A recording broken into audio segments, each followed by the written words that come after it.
Ya, kan berarti jadi kan harus berdoa. Begitu. Sehingga sampai sekarang ini, ya saya khususnya itu dijaga sama Allah. Meskipun jamaah keluar masuk.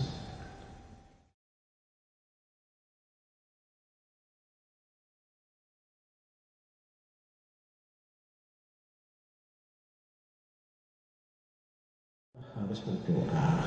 Karena kita ini lemah, Bapak Ibu. Lemah. Sak waspadanya kita itu lengah. Sak waspadanya kita itu lengah. Sak hebatnya kita berhati-hati itu masih jebol. Sak kuatnya fisik kita pernah lelah, pernah ngedrop. Betul nggak? Betul. Apalagi kita nggak tahu pergerakan COVID ini di mana, bagaimana, dan seterusnya. Yang kedua, karena banyaknya problem yang tidak mungkin bisa kita atasi sendiri, gitu Pak. Contohnya, yang bangun, sing ini, dan lain sebagainya. Karena tidak ada satupun kebaikan kecuali milik Allah. Allah lah yang memberi, tidak ada keselamatan. Allah yang memberi keselamatan. Kalau kita doa habis sholat apa ya? Baca apa ya? Apa yang kita baca habis sholat? Setelah istighfar Pak. Itu mesti nasional, dunia sama ini. Allah mantas. Salam, wabikas, salam. Apa artinya dulu? Allah, engkau lah keselamatan, darilah keselamatan. Ya Allah, engkau lah yang bisa melindungi saya, menjaga saya tidak kena COVID. Sudah diucapkan berulang-ulang tadi, melengos. Keyakinannya tidak seperti itu. Yang salah siapa? Kita, makanya ditegur. Itu kunci. Untuk selamat dari COVID, kunci utamanya adalah doa. Untuk sembuh dari COVID, maka kunci utama adalah pertolongan Allah. Karena Allah adalah Syafi. Betul tak? Betul tak? Allah Syafi. Sementara yang lainnya hanyalah wasilah. Sudah ini didengung-dengungkan, diviralkan. Supaya efek bumi kita itu semuanya kelihatan cahaya. Kenapa? Karena Allah yang diperbesar. Tapi kalau dengan memperbesar 6M, imun, vaksin, itu kan redup. Paham? Bahkan Bapak Ibu, saya sering meyakini dan itulah yang saya lakukan. Rumah itu supaya tidak dihampiri virus itu caranya gimana? Rumah kita, apa sampean pasang deteksi virus itu? Tidak loh masuk apa? Baiklin semprot wes gitu ya. Ya kalau dari atas, karena kegawa udan, kegawa angin. Lewat dapur, siapa nama gak tahu itu, lewat jendela. Caranya saya apa? Membuat rumah itu bercahaya. Dengan apa ya? Dengan ketaatan. Jangan jadikan kuburan rumah itu. Dan maka biarkan rumah itu bercahaya karena kesolehan kita di rumah itu. Itu tidak bisa masuk COVID itu, meskipun pasien-pasien itu. Ada yang dari Surabaya datang ke rumah nyatakan terima kasih, saya sudah sembuh, padahal tadinya kritis. Itu saat mabian saja. Saat saya sudah ke ICU, didamping istrinya pun dipaketkan COVID karena tahu kalau di sana nggak ada yang jaga. WA-nya saja, alhamdulillah, jangan lupa sujud syukur, jangan jarang sih dapat. Tahu kalau saya itu guyoni ya. Kalau saya digitukan, jadi kan kalimatnya apa? Innalillahi wa inna ilaihi raji'un. Main mati Ustaz. Ya coba. Dia tahu saya gitu kan. Sudah sama proning. Madu sama minyak batu surga. Keluarkan itu yang ganggu. Di pikiran ada apa? Mati gini-gini. Sama batuk apa deh? Pagi sore takarannya setengah gelas. Orang sepertiga gelas, setengah gelas. Komposisinya 2 tambah 1. Tanpa air, diuduk roto. Pagi. Begitu diminum langsung buah keluar. Sore malamnya saya WA, gimana? Alhamdulillah saat sudah lapar, sudah ringan. Besoknya udah guyu. Berapa saat kemudian ibu datang ke mama, nyatakan terima kasih, ngasih amplop. Just gampang loh.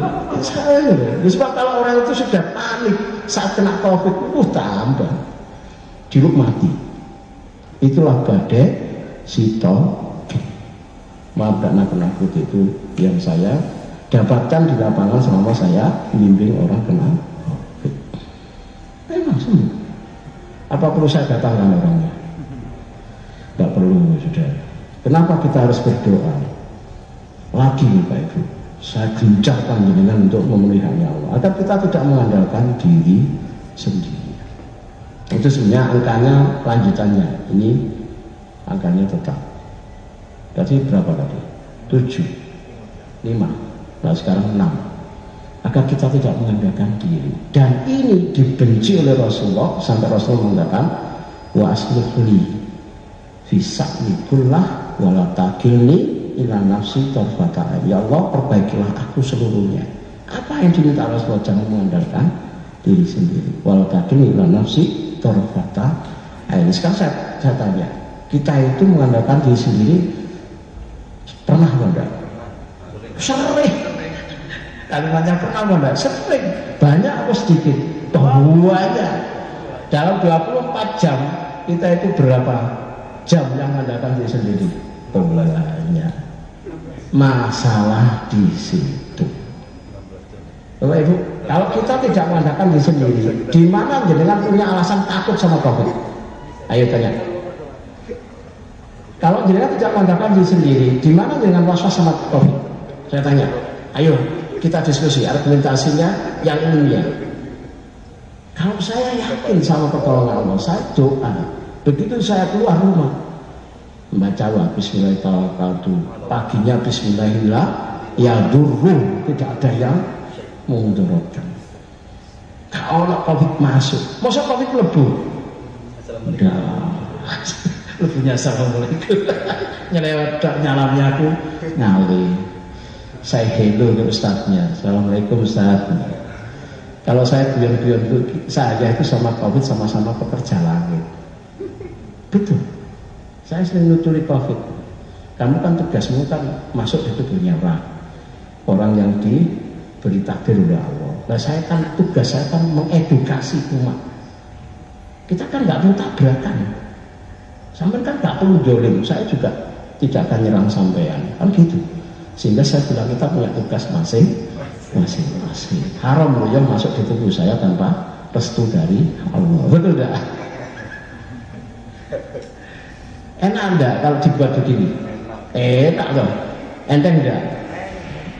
Bapak Ibu pernah ngikuti Madribu tuh? Madribu Bosman itu. Wah ya kan gitu tuh. Apa kata Bosman Madribu Amerika itu? Ya saya.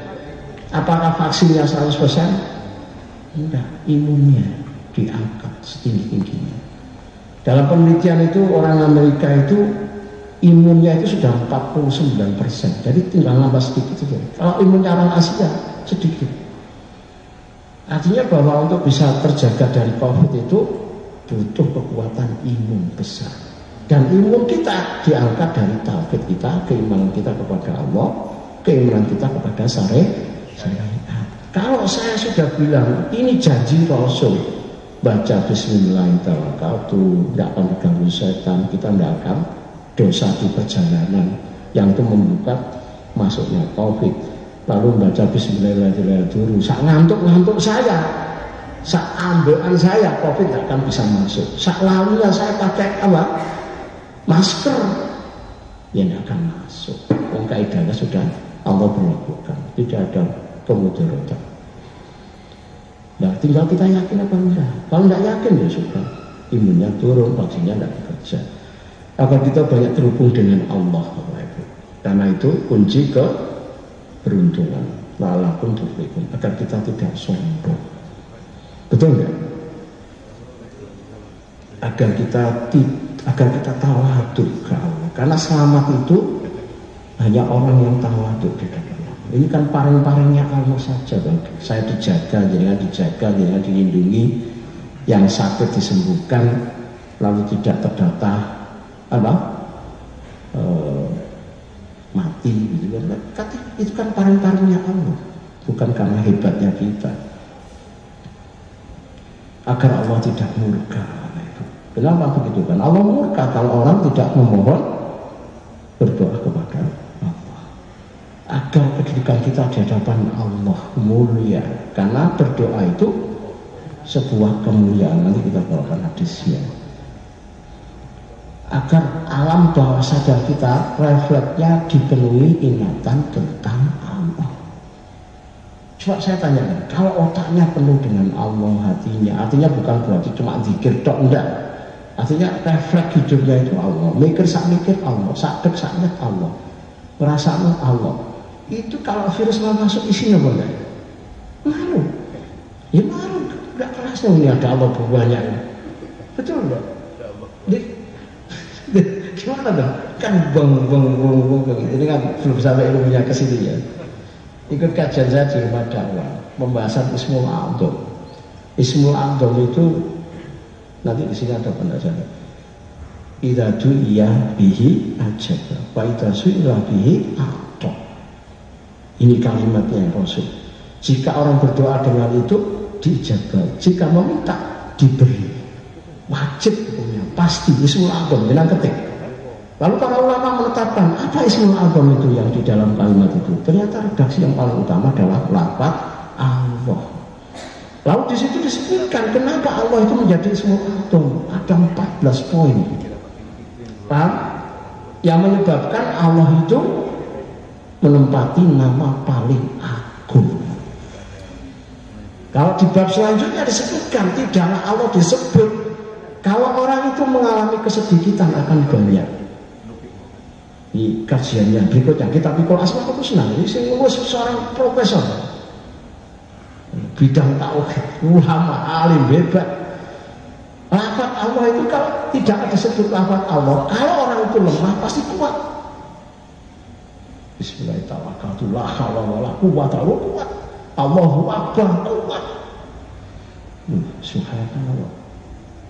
Tidaklah disebut nama Allah, pasti kalau orang itu boleh dilindungi. A'udzubillahi minas syaitonir rajim. Bismillahirrahmanirrahim. La yadurru. Kalimat-kalimat ini melindungi banget. Lafaz Allah itu ada di benak kita, di hati kita. Saya tanya, Covid ngerti pun enggak itu? Ya sampai kan tahu, Covid kan nggak ada matanya, nggak ada otaknya ya, tapi dia bekerja masuk atas kendali Allah. Maka saya tidak akan masuk. Dari mana dia akan masuk? Timbul pertanyaan, Ustaz kan banyak juga yang kena, yang meninggal. Ini kan saya nggak tahu kok Ustaz tanya kayak apa kan gitu. Wong kita cuma melihatnya dohir kan gitu. Wong Ustaz takut sama Covid banyak banget. Banyak kan gitu. Ustaz ada dosa, ada kesalahan seperti kita banyak banget. Banyak. Dan tidak semua Ustaz itu ngerti pengobatan. Ini masalah apa ini? Ya karena alam bahasa kemuliaan doa ini laisa sayun akram Allah ta'ala bila doa. Tidak ada yang lebih mulia di hadapan Allah kecuali doa. Coba Allah hadirkan pandemi, lalu dengan doa terus bangun malam miri minta agar dijaga, Pak Punto minta kepada Allah dijaga, Ibu minta kepada Allah dilindungi santrinya, muridnya semua dijaga.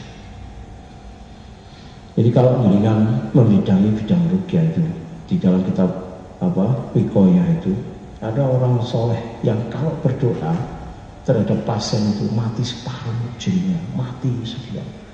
Kalau jenengan pernah dengar kaset-kasetnya Ustaz Asmuji waktu meruqyah dibacakan ayat kursi, orang itu yang kemasukan jin itu dia dilingkupi sinar putih ya. Ini apa? Ini apa? Kenapa bisa bergerak? Jadi ada hal-hal gaib dari syariat itu yang tidak pernah kita pahami kecuali kita harus yakini dan amalkan. Padahal itu bekerja. Jadi yang masalah sebenarnya kita. Maka saya garis bawahi, masalahnya bukan Covid dan variannya, masalahnya adalah kita layak atau tidak dijaga oleh Allah. Gitu aja. Intinya adalah kita dengan Allah, bukan Covid-nya. Covid itu loh apa? Kata Allah. Maka Bapak Ibu, jadilah orang yang mulia karena memperbanyak doa. Orang yang mulia pasti dimuliakan oleh Allah. Dengan banyak berdoa akan menambah kuatnya rasa syukur. Kok bisa begitu? Karena orang itu selalu ingat sama Allah bahwa nikmat ini dari Allah, ini dari Allah, ini dari Allah, dari Allah, dari Allah. Doanya pasti dia telusuri. Ujung-ujungnya dia tambah semakin yakin dengan pertolongan Allah, dengan doa-doanya. Lalu banyak berdoa akan membuat banyak meraih ketenangan. Betul toh? Tenang imunnya bagus, stabil, naik, vaksinnya ikut naik kerjanya. Banyaknya berdoa akan Allah berikan ijabah yang di luar apa yang kita bayangkan, mendapat lebih banyak dibandingkan jika kita mengandalkan sendiri. Bapak Ibu, kalau kita tidak berdoa, jangan waspada. Seberapa waspada dalam 24 jam untuk tidak kena COVID? Saya tanya. Ayo, sulit toh. Tapi kalau dengan berdoa, misalkan dengan bergerak, apapun pergerakan aktivitas hidupnya, di situ ternyata ada COVID melumpuk, bisa enggak dengan doa itu Allah jaga? Melebihi dari itu. Itulah kekuatan doa. Banyak berdoa saat sakit COVID akan mendatangkan pertolongan yang tidak masuk akal. Ya, ini nanti saya cerita, atau sekarang saya cerita, atau nanti di sesi kedua.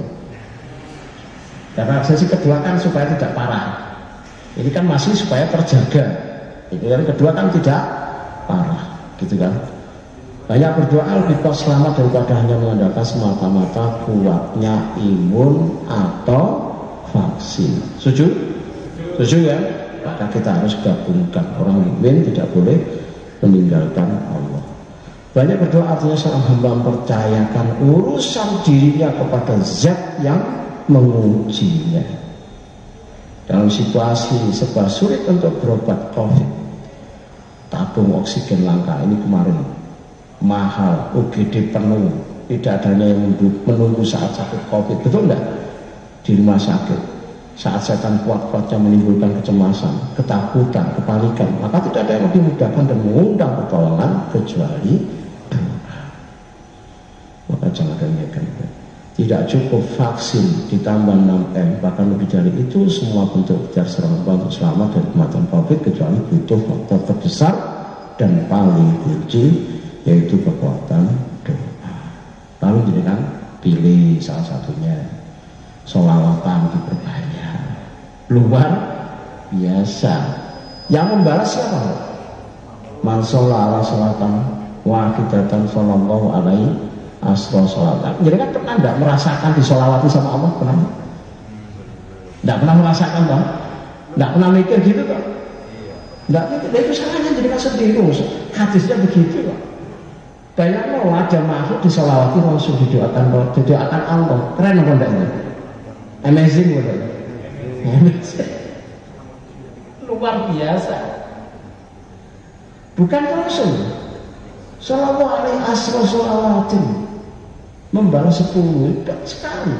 Kalau 10, 100. Kalau 100, 1000. Apa gak gelagapan sehat sama? Gelagapan penjagaan.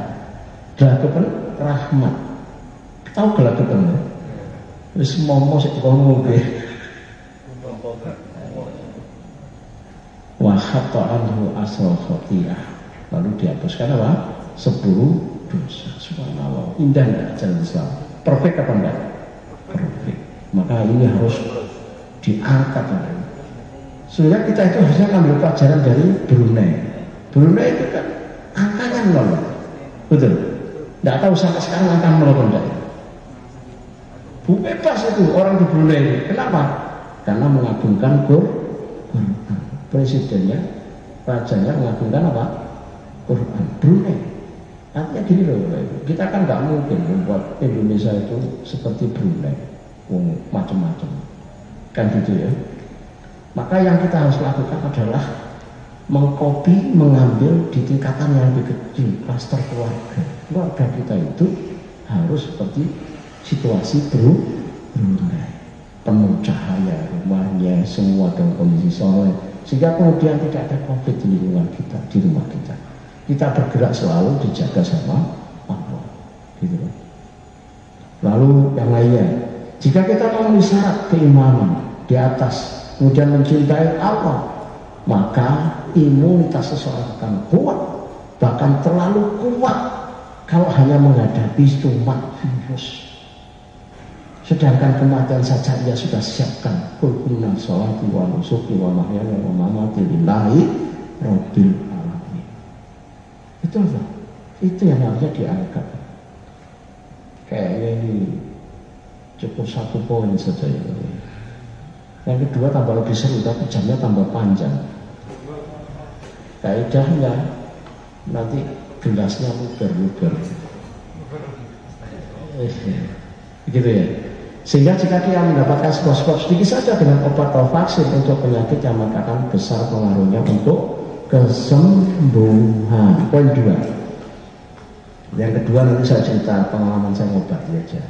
Ya, karena kan supaya tidak parah. Saya ceritakan singkat-singkat. Sebaliknya jika ia bermasalah keimanannya, seberapapun ia berusaha dengan vaksin dan ikhtiar, yang lainnya ia bisa saja tetap tidak sembuh. Karena tidak mendapatkan pertolongan Allah. Ia akan tetap panik, ia cemas, atau tetap ia terpapar COVID. Masya Allah.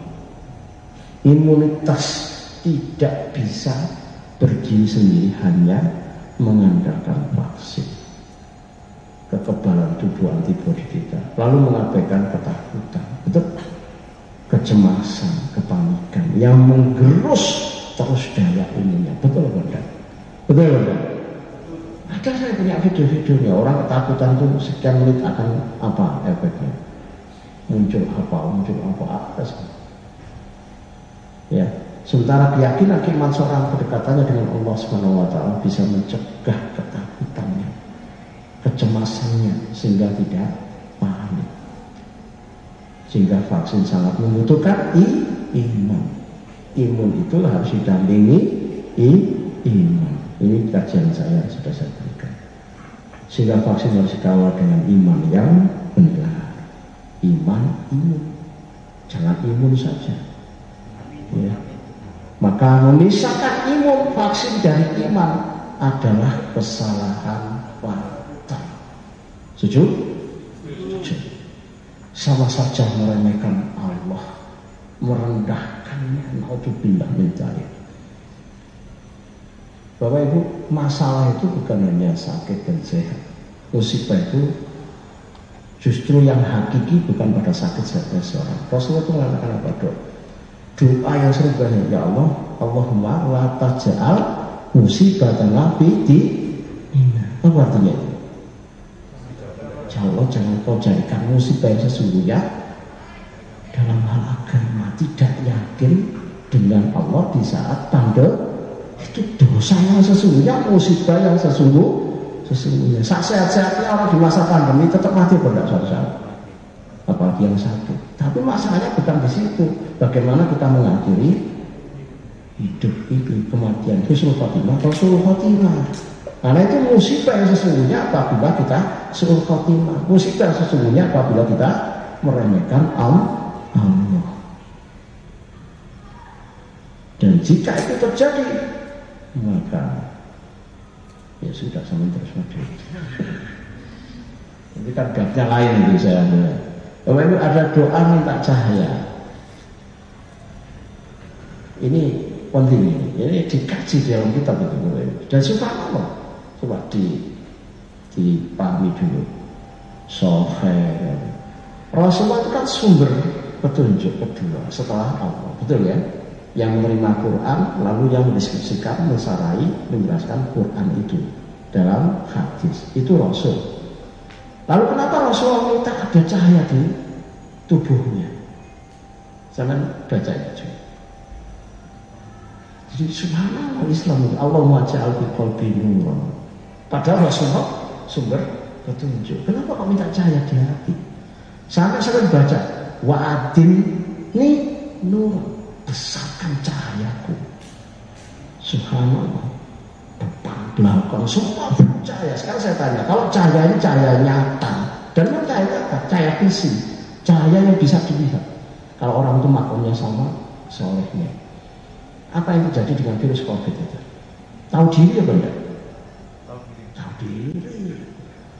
Jadi di luar vaksin itu ada yang bekerja hal yang gaib yang kita tidak tahu, fungsi syariat. Kalau ingin tahu prakteknya ini, sering terjun di dunia rupiah. Jadi rupiah itu kadang jin itu kadang di tubuh orang, apa didatangi terus langsung wah takut, tidak takut. Dan saya nggak cerita yang berlebihan. Saya kan ngajar di Banyuwangi, ya di kampus yang notabene-nya sihir berkembang dulu. Kampus tapi di provinsinya, di kabupatennya. Tangerang tahu kan Banyuwangi, ada yang Banyuwangi itu, dapur nesu. Itu kearifan lokal. Bahkan ada perdulu di sana loh. Sana malu bantah biaya aja. Iya kan? Persatuan Dukun. Lalu di kampus saya itu dulunya pasar jin. Gitu. Iya pasar jin, karena tak kiri di sana. Jadi,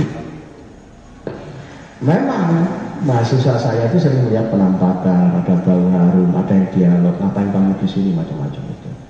Sampai terjadinya kesurupan. Itu awal kita pindah. Dan subhanallah, ada momen di mana mahasiswa yang indigo itu melihat itu jinnya di sana banyak. Dan ceritanya itu horor. Dan saya bilang begini, kamu mau nggak nemeni saya? Mau, mau apa? Iya, sampai kalau saya di mana jinnya, saya mau datang. Gitu. Ini praktek saja, yang soleh-soleh saja begitu jalannya. Lalu disepakati jam 1 malam. Jam 1 malam saya datang. Saya kan tinggalnya di masjid itu, mesnya di masjid. Lalu murid saya datang. Terus jadinya kita keluar. Saya itu belum jauh dari masjid, lokasi gedungnya agak jauh.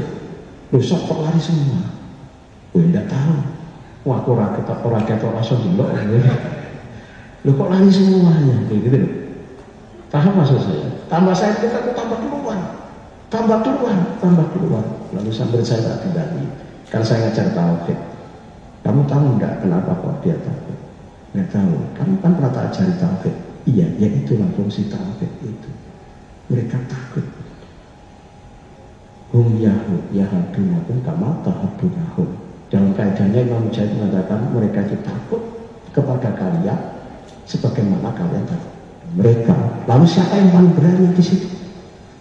Kalau manusia yang berani, jin takut. Saya kejar lagi, lari lagi ke Barongan. Ke Barongan itu saya bawa anak 13 lebih. Terus di sini ada yang nebak. Nanti saya tidak tanggung jawab kalau pemasukan. Ya tidak apa-apa. Saya juga tidak nyuruh. Ini awalnya kuat, saya tidak berani. Kuat sekali saya. Ya sudah, kamu di sini saja, biar saya mau ke sono.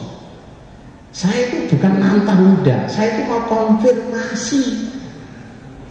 Saya itu cuma konfirmasi. Orang kok ngajak gelut, aku rasaki. Paham ya? Begitu saya ke Barongan, lari Ustaz lari. Saya bilang ke, lah kapan ketemunya? Gak gelap tuh saya itu cuma mau konfirmasi. Oh gitu loh, ya lari. Gimana mau dengar omongan saya itu sampaikan ke mereka yang jauh itu. Apa? Gini loh ya, dulu ini kan milik mereka semua. Nah sekarang ini sudah dibeli sama dunia manusia, rektor saya, yayasan dulu. Nah saya mengajar agama, saya bertanggung jawab. Kalau ada yang kesurupan berarti kan saya berhadapan sama saya. Saya itu tidak ingin menyakiti kalian, gitu loh. Hanya cuma konfirmasi seperti itu. Nek sampai ganggu ya berarti berhadapan sama saya. Lah kok sampai lagi terus kapan aku oleh jelas noh. Pak, artinya apa yang terjadi? Bahwa ibadah kita, tauhid kita, doa kita itu ternyata dibaca oleh makhluk itu seperti itu, gitu loh. Paham ya? Paham ya?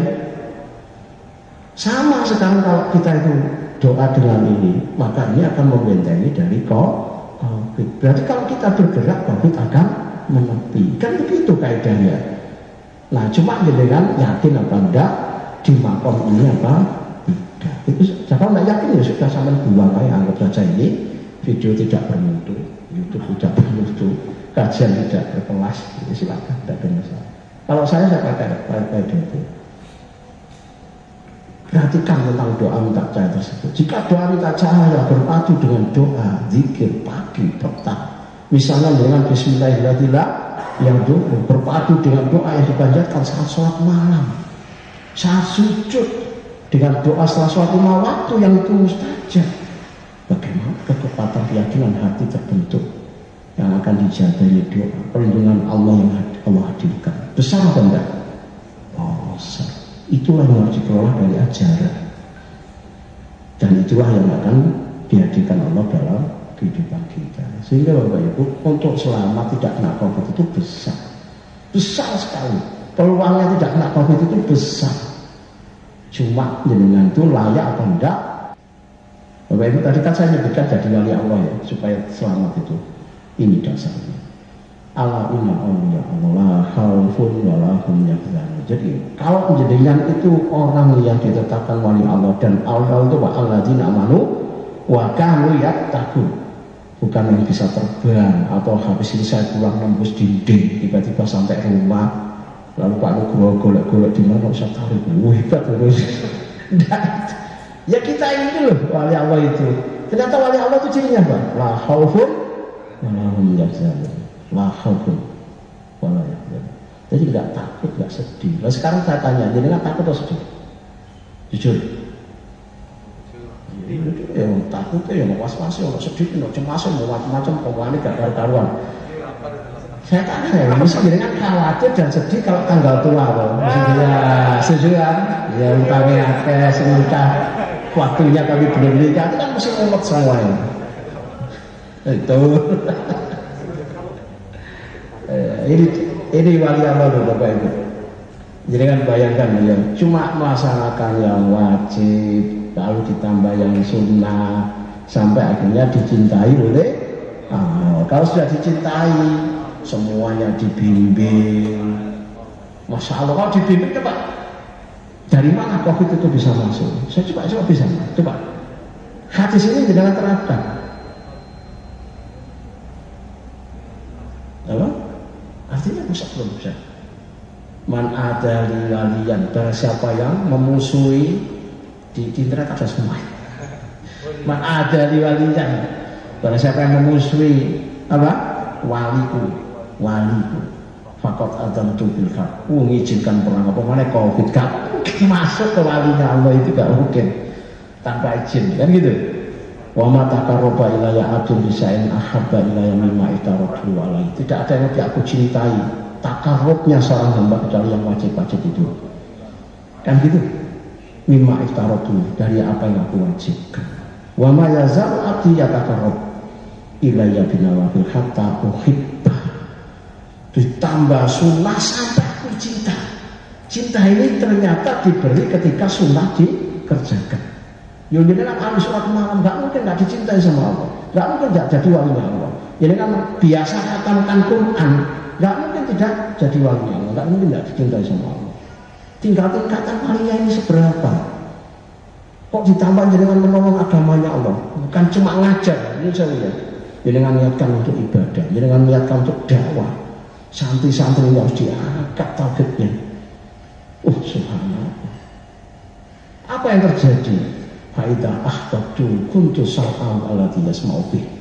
Kalau sudah aku cintai, telinganya ini aku yang bimbing. Ojo dirungokno, rungokno. Jangan didengar, jangan gibah, jangan didengar. Telinganya itu diseleksi sama Allah apa yang masuk. Bapak Ibu, telinga ini ada kaitannya sama apa hidung, ada kaitannya sama tenggorokan. Kalau orang sakit dinamakan apa? THT. THT, telinga, hidung, tenggorokan. Saya pernah memberi materi anosmia. Ciri khasnya apa? COVID. Ya kan gitu. Walaupun tidak semua anosmia itu pasti COVID. Ya betul. Ya. Taruhlah ini anosmia yang COVID. Saya diskusi sama dokter-dokter spesialis itu. Dok, di mana syaratnya penciuman itu? Di pangkal leher, Ustaz. Mana leher? Syarat penciuman. Di situ, subhanallah. Ini sebenarnya koreksi cara sujudnya orang mukmin. Saya tanya, sujudnya jadi kan di atas 7 anggota apa enggak? Kadang jengkit tanggal tua, untuk males. Pasawan, kan masalah ini, betul. Mana diamuk berjuang, soal sujudnya gak ketentan, kan gitu. Coba, padahal sujudnya harus netral. Kalau polringnya Dr. Sagiran itu diterapkan, Masya Allah. Ini kan tekanan. Orang Kalau anusnya dari mana? Mau dipakai sujud kok. Masalah. Dan ini nyambung ke telinga. Oh, kita itu kadang sering mengundur waktu sholat gampang. Oh ya wis dihukum sama Allah. Ada bapak ibu pasien itu telinganya apa? Tuli, berdarah, budek bahasanya. Setelah dibawa ke kita telusuri sudah bapak-bapak, ternyata dia itu sering nutupi pendengaran dari nasihat ibunya. Ojo dirungokno. Akhirnya tiga budek setannya. Yakin apa enggak? Ini kalau masuk di dunia saya, oh seru banget. Seru banget itu. Seru banget sekali. Ketika saya nerapi orang anosmia, sampai iling-iling dosanya apa? Gitu. Saya cuma terapi sama minyak itu saya. Gitu. Sama sedih, muntah-muntah, buat. Luar biasa kan? Tadi kan sudah saya bilang, ada di medis yang tidak diketahui dan itu kita tahu. Nanti banyak termasuk saturasi, napasan, ngos-ngosan itu saya sudah memberi materi banyak di situ. Silakan kunjungi. Bapak Ibu lihat perhatikan ini. Kalau itu pendengaran, kalau mata Allah yang bimbing, kalau tangan ini nggak kena virus, gitu loh. Kaki, lah itu kan nggak disebut tuh satu dua, masuk kabeh disongkok no. Wow. Wala insya alami apa jika dia minta kepada lah ujian mau pasti akan beri. Wala insya alani la uridan lahu, jika dia mau beri padaku pasti aku akan jaga dari konflik. Selesai apa enggak ini? Selesai. Al-Ma'idah laman. Iya Pak Menteri. Amin. Kajian dari malaikat banyak. Ya, jadi Bapak Ibu jika 6M imun vaksin plus konsep di atas tadi itu, maka kita akan selamat. Amin insyaallah. Kuat ya? Ya, kuat ya. Ini baru satu maudhu loh, kan dua. Agar selamat, lalu kalau kena tidak. Ya, ini kan nanti tak cukup. Iya, lalu apa sebab lain imun atau vaksin kita lemah, tidak berfungsi maksimal, bahkan sangat kuat mengusir virus COVID, tidak kuat, tidak berfungsi untuk mengusir? Jawabnya pasti karena dosa. Saya perhatian besar di sini, terutama bahayanya dosa sirik menghapus semua amal, bahayanya dosa zina melemahkan fisik dan mental, pasti melemahkan tubuh dan hati. Bahayanya dosa ghibah menjatuhkan kehormatan kita di hadapan Allah, karena kita jatuh kehormatan saudara kita, jatuhkan saudara kita di depan yang lainnya. Bahayanya dosa film, horor, kekerasan, pembunuhan, memakan jiwa, halusinasi. Orang tuh habis nonton film satu saja itu coretan semua otaknya itu penuh dengan itu. Kalau suasananya tidak enak, dia jadi tidak enak, betul. Imunnya naik apa turun? Turun. Terus sama nyala vaksin, nyala imun, gak bekerja harus divaksin. Kok masih kena? Ya sama jelak film terus ya, kok ya bukan vaksin itu. Kan masalah. Walau nangis, walau sedih, baper itu, ya vaksin kan ya luntur. Banyak game, rusaknya kerja prefrontal cortex, ngeblank, mati rasa, empatinya lemah. Kalau nggak kena COVID piye? Masalah. Kalau ya Pak, wa asobakum min musibatin Alhamdulillah kasih itu mau ya. Jadi kaidahnya ini lebih baik. Orang kena COVID itu berarti orang dosanya sing undang. Betul nggak? Betul ya? Indonesia kena delta itu karena ada dosa nasionalnya. Ini kalau saya teruskan, Wancang Bapak Ibu. Ngaji saya itu 2 serius banget saya itu. Ini dampak dari dosa. Min asalil ma'asi. Taksirul maksiat ala badan. Maksiat itu pengaruh pada badan sampai ireng tubuhnya orang. Saya pernah itu didatangi pasien itu, matanya itu seliring, tahu seliring? Ini masuk di mulut. Wajahnya hitam, sampai kena pokok sampai kayak gini, baiknya. Terus terapi pelan-pelan jadi normal, mata normal, wajahnya jadi bersih. Jadi dosa itu nyerap wakil sampai akhirnya berubah wajahnya. Lalu al-ma'asi talqarruba wal khawfi. Jadi orang kalau maksiat itu dia akan ada keraguan-keraguan, kecemasan, ketakutan. Kok mandalo vaksin ini salah sampai dosa terus ya salah. Ya maaf, di sini nggak ada. Ini tidak ngomong di dunia, ngomong di tempat lain. Ini asa tidak koyora, wali Allah ya. Al-ma'asi ta'ufu fi qalbi ta'zim rabb. Ini yang paling Bapak Ibu yang nomor 3 ini ada terjemahannya di bawah. Orang maksiat itu pasti lemah mengagungkan Allah. Kalau saya bahasakan begini itu mesti kok nyinyiri aku. Ustaz ini mesti ngoceh ketemu harus pegel. Kata ini ya. Enggak maksudnya TV-nya. Bukan manusianya bukan. Ikan delok saya kira nek wali santri gegetan sama saya itu mesti dimatikan itu sopo terus kok. Padahal di sini disebutkan ini ada penjelasan yang panjang. Jadi orang maksiat itu pasti tidak mengagungkan Allah. Maka kalau saya ajak berpikir seperti ini mesti menyelisih menentang itu kaidah. Bapak Ibu, saya tidak mencari itu ya, saya mencari itu ya Allah. Itu saja. Oh, apa itu nasroyatun matut ya, mencari itu dari mengaku itu tak mungkin ya. Tastaghfirul nisyan aitan abdi. Orang kalau sudah melupakan Allah maksiat, Allah lupakan dirinya, terus gak dilindungi, gak dijaga sekolah urusan dewi COVID-mu ngeri. Nanti saya jelaskan yang poin nomor 4 ini. Lalu tasqutul karomata indallah. Maksiat itu menyebabkan karomahnya, kewalian orang itu jatuh. Misalkan kalau sedikit 2, 1, 2, 3 misalkan dosa ini dia tobat balik. Tapi kalau terus maksiat itu dilakukan jatuh, gak tobat. Yang keenam, menjadikan apa? Terputus antara hamba dengan Rabb-nya. Bayangkan kalau hamba sudah diputus sama Allah, terus kayak apa? Masalah. Al-ma'asi tamhaqul barokah. Maksiat itu juga menghilangkan berkah hidup seseorang. Berkah itu definisinya paling sederhana itu begini.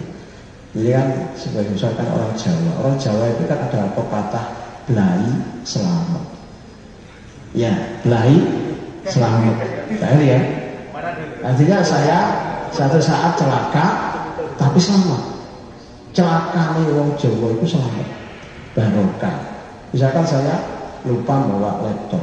Kalau di sini nggak ada, sampai bawa sepeda motor, kuncinya nggak dilepas. Belai kalau, wali, sore sepedanya masih ada, gitu loh. Itu barokah, orang barokah itu salah-salahnya itu dijaga sama Allah, diri sama Allah. Tiba-tiba sampai kena dompetnya teman yang baru datang, itu COVID dok. Iya. Bisa, tapi kalau orang sudah barokah itu dijaga sama Allah. Itu loh barokah itu. Sama loh Pak. Kalau kita punya anak di pondok kita itu, anak kita diberkahi, dijaga sama Allah. Dijaga sama Allah. Tadi saya cerita tentang anak saya. Ya. Al-ma'asa al-ma'asi tat'ufu qadra. Apa? Qadra tu'ala jalbil nafi wa daf'id darah. Jadi orang yang maksiat itu kemampuan untuk melawan apa yang membahayakan, mengambil apa yang manfaat itu lemah, tidak punya daya.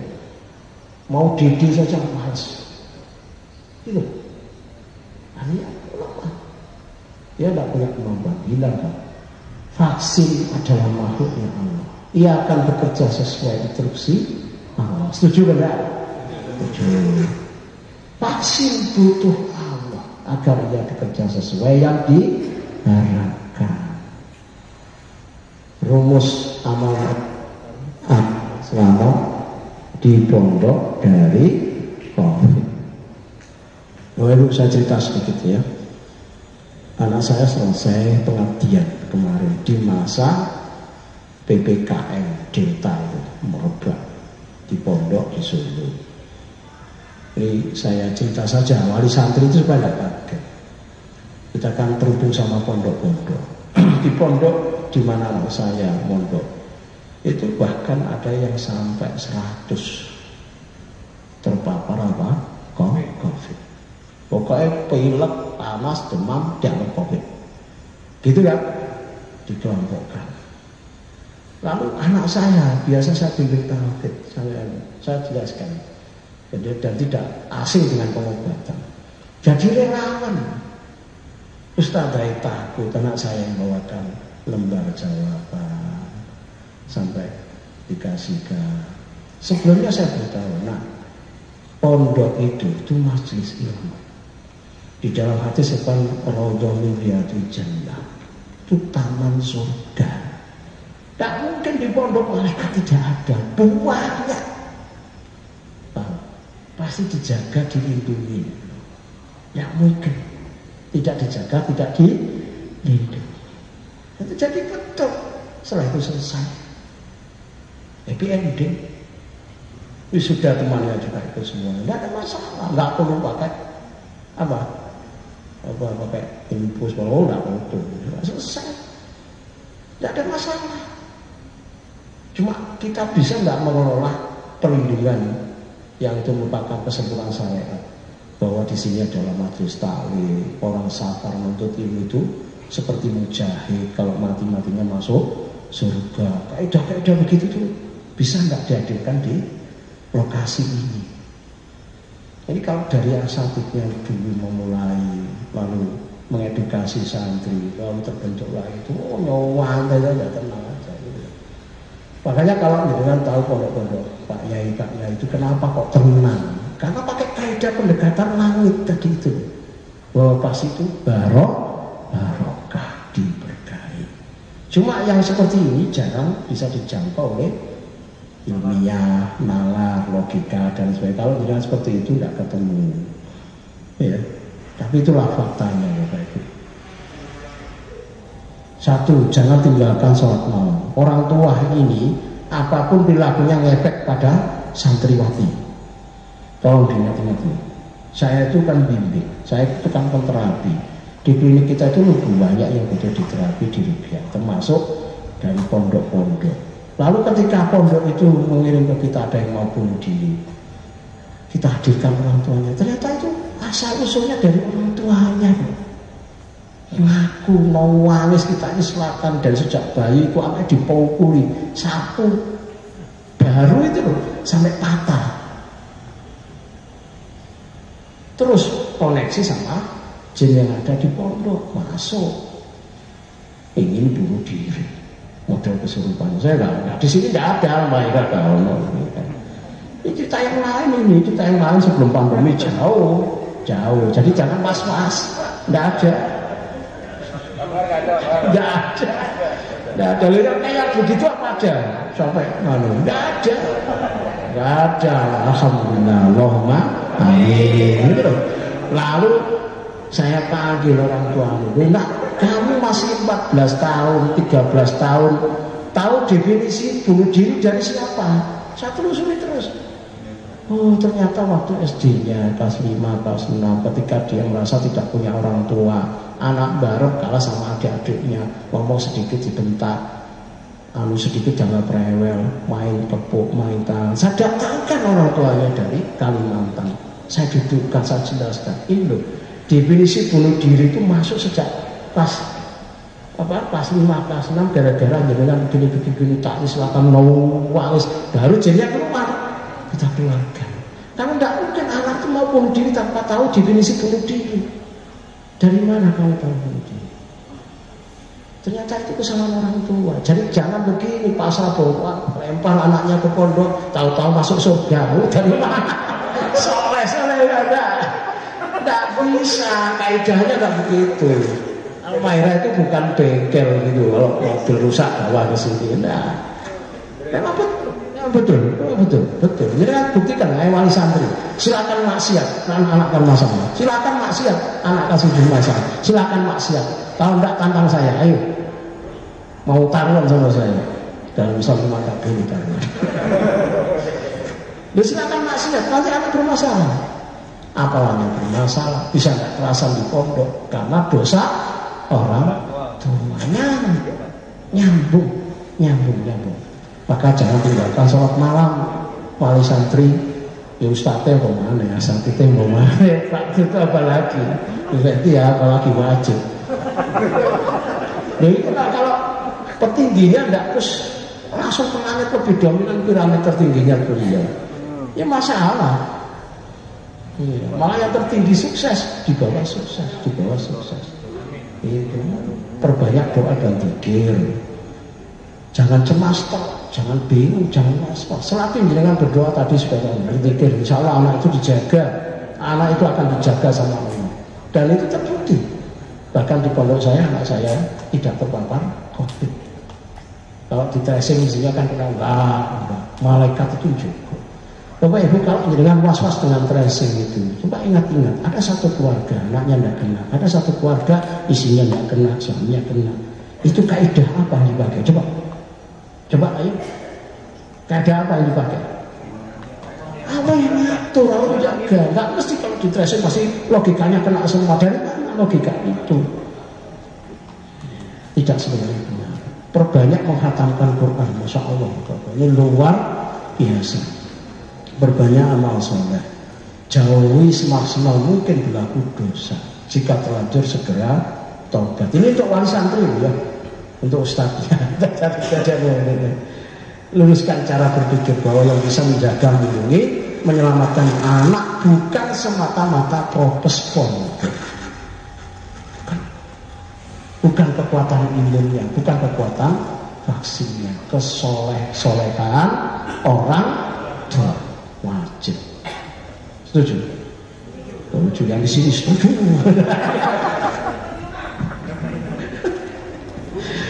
Luruskan dan jangan sampai keliru bahwa yang menyebabkan selamat dari COVID bukanlah semata-mata karena kuatnya imun, bagusnya vaksin, prokes yang 6, agar tapi karena kuatnya penjagaan perlindungan Allah.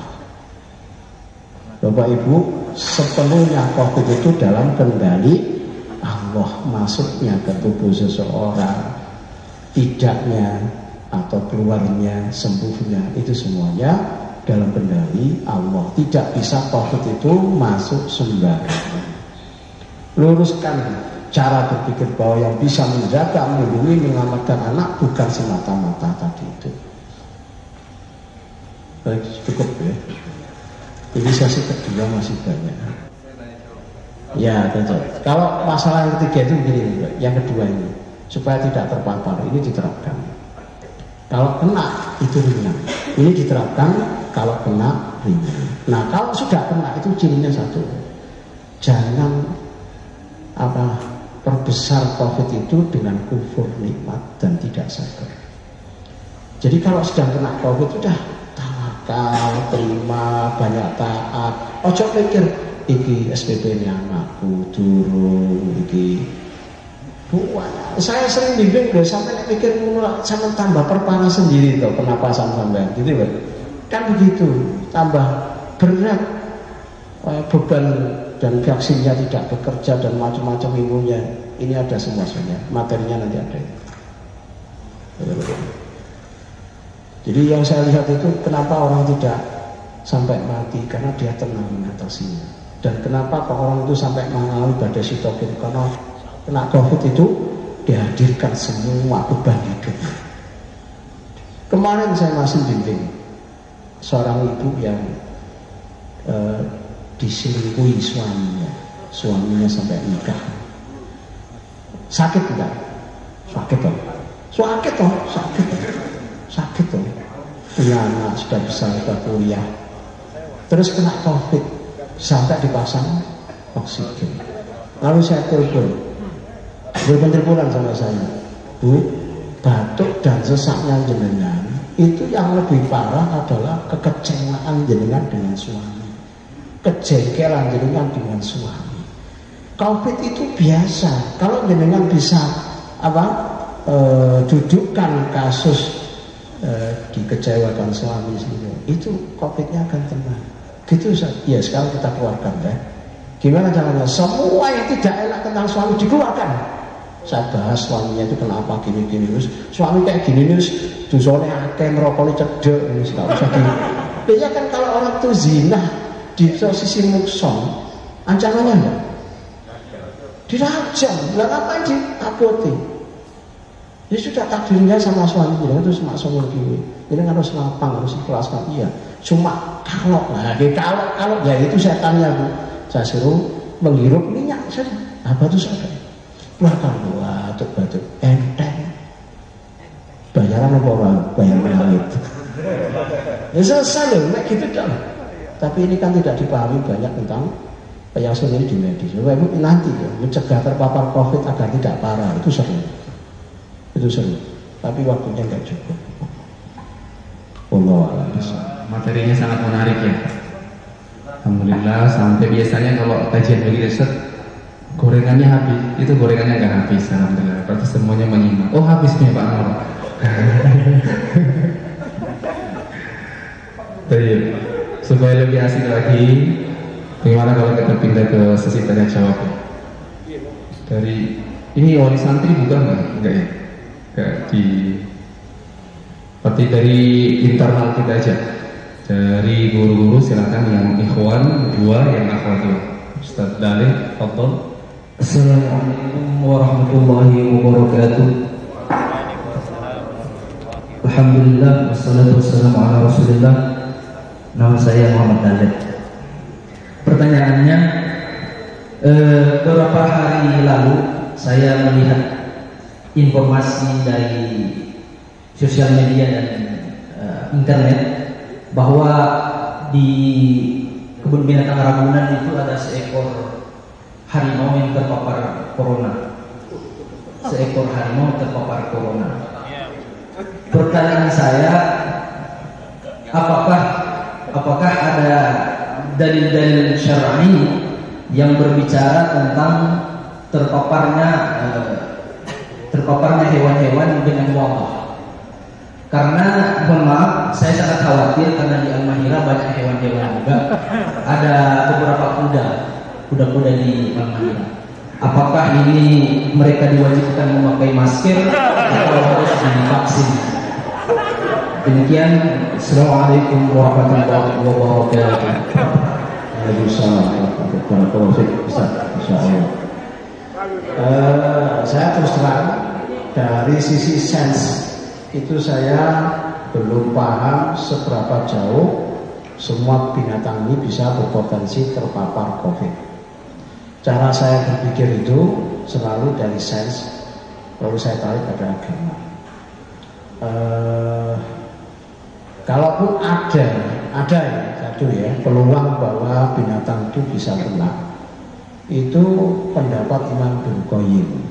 Dosa maksiat itu kalau pelakunya pulang ke rumah itu memberi efek pada istrinya, pada anaknya dan piaraannya. Itu ada. Tapi apakah itu harus kena COVID? Melongso kan? Ya. Menurut saya itu pengembangan opini saja.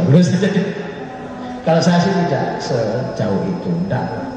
Apalagi binatang kan tidak ngerti apa-apa. Masa ada harus anosmia, harus divaksin. Bapak Ibu, saya mau cerita satu pengalaman, ya. Pengalaman mungkin ini membuat kita termotivasi terhadap materi kita yang kedua. Bagaimana supaya kalau terpapar COVID itu tidak parah. Yang saya terapi itu yang sudah saturasi 75-70. Yang saya, para dokter tidak perlu harus marah ke saya, ya. Ini fakta, saya nggak nambah, nggak melebihkan. Tepatnya di awal pekan pertama PPKM, situasi sangat senyap. Bahasanya Malang itu senyap, ngeri-ngerinya Delta. Lalu ada jamaah yang terpapar COVID di saturasi yang sudah 75. Saya telepon dokter, dok, saya butuh rumah sakit UGD ya. Teleponkan, karena dia satgas COVID. Saya tuh punya koneksi teman-teman dokter banyak. Saya konsul dokter lagi yang lainnya. Ustaz, ini innalillahi wa inna ilaihi raji'un. Ngomongin sekali deh. Nanti kalau mati nanti anak-anak harus gini fotonya. Saya nakdek. Saya itu sampai 11 itu upaya oksigen, cari rumah sakit, ya dengan syaratan alkohol bagus itu saya suruh cari obat-obatnya COVID. Waktu itu kan langsung tutup, jam 8 itu tutup. Lalu saya itu merasa berat sekali terhadap jamaah ini. Saya berdoa, kami nggak bisa tidur. Saya kirim sholawat terus. Saya hanya mikir, biasanya mati itu sebelum subuh WA, tapi gak ada yang mati, alhamdulillah gitu ya. Setelah subuh, alhamdulillah tidak meninggal. Akhirnya oksigen dicari lagi besoknya. Siang itu sempat 63 saturasi. Ya boleh saturasi. Akhirnya dapat oksigen. Hari itu juga situasinya lebih tertolong, lebih bagus, megah-megah. Lalu apa? Saat konsul ke dokter-dokter, Ustaz, itu sudah di atas 50, harusnya ventilator plus masker. Ini para dokter mesti tahu. Ngerinya kayak gitu. Sedangkan kalau sudah ventilator masker biasanya cuma 30% yang hidup. Itu teorinya. Singkatnya lalu siang dapat 2 hari atau 1 harinya saya baru punya kesempatan menterapi. Jangan dicontoh. Secara langsung, jangan dicontoh. Makom yang berbeda-beda. 2 orang jamaah itu saya terapi langsung, sama-sama dalam kondisi parah. Saya datangi di rumahnya. Jangan dicontoh. Ini saksinya dia, nyumpiri saya itu. Ya tidak kena COVID, sudah 1 bulan, jadi saya sudah nggak ada OTG, nggak ada suspek, nggak ada analis, sudah bebas 1 bulan yang lalu. Saya dokter begini loh, wah itu berarti tracing kena Ustaz. Enggak ada. Dari itu saya lihat begini berjalan, dan saya tanya siapa, batuknya siapa. Saya jawab pakai mana masker saya? Di sini. Ini masker ini cuma 1. Saksinya beliau. Saya bimbing, ini para dokter harus semangat. Saya bimbing, coba antum baca doa-doa, termasuk sholawat, tempelkan ke dada. Baru tempelkan, keluar jin. Kenapa saya tembak jin kan? Karena kalau saya tembak COVID-nya digandoli sama jinnya. Loh kenapa kok saya katakan jin? Karena yang bersangkutan itu panik 10 tahun. Loh apa saya juga kayak gitu? Saya tenangkan, tarik nafas dulu. Kan memang tadi relaksasi. Ngatasi nafas megap-megap, tarik dulu, tenang, ada apa? Kenapa kok bisa begini? Sampai panik ya, lihat dari wajahnya luar biasa. Coba tambahkan. Habis itu sudah apa susah bro. Saya suruh calling dokter saya bilang, saya bantu, saya pegang jantungnya, saya pegang bro. Habis itu tidak butuh oksigen, napasnya normal, subhanallah. Ya jalan ayo. Padahal itu kalau diteruskan badai sitokin itu menuju kemati. Tak suruh keluarkan proling, madu sama minyak, terus keluarkan. 2 hari tak pakai oksigen. Hari ketiga biasa, kasihan yang sudah nyumbang oksigen, boleh dipakai apa enggak? Ya boleh ya, salah. Sehat walafiat, lepas dari masa kritis kematian. Dua-duanya begitu.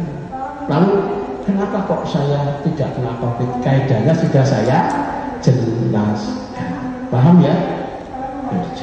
Saya bilang COVID tidak akan masuk tanpa izin Allah. Udah. Tapi saya tidak setiap orang saya dudukkan. Saya lihat dulu syarat-syaratnya. Itu saja. Artinya Bapak Ibu, saya melihat bahwa kematian itu banyak karena sendirian. Paham ya? Karena sendirian, karena koleknya rumah sakit, karena sedikitnya kapasitas paskesnya rumah sakit, oksigennya, ventilatornya, dan kondisi di rumah sakit yang tidak bisa dijaga, ditemani. Bayangkan itu semua mempengaruhi faktor kepanikan luar biasa. Jangan cari di situ selalu dokter. Orang panik itu apa? Napasnya longgar atau tambah tersengal-sengal? Sudah, itulah yang membuat kematian massal. Itu bocorannya.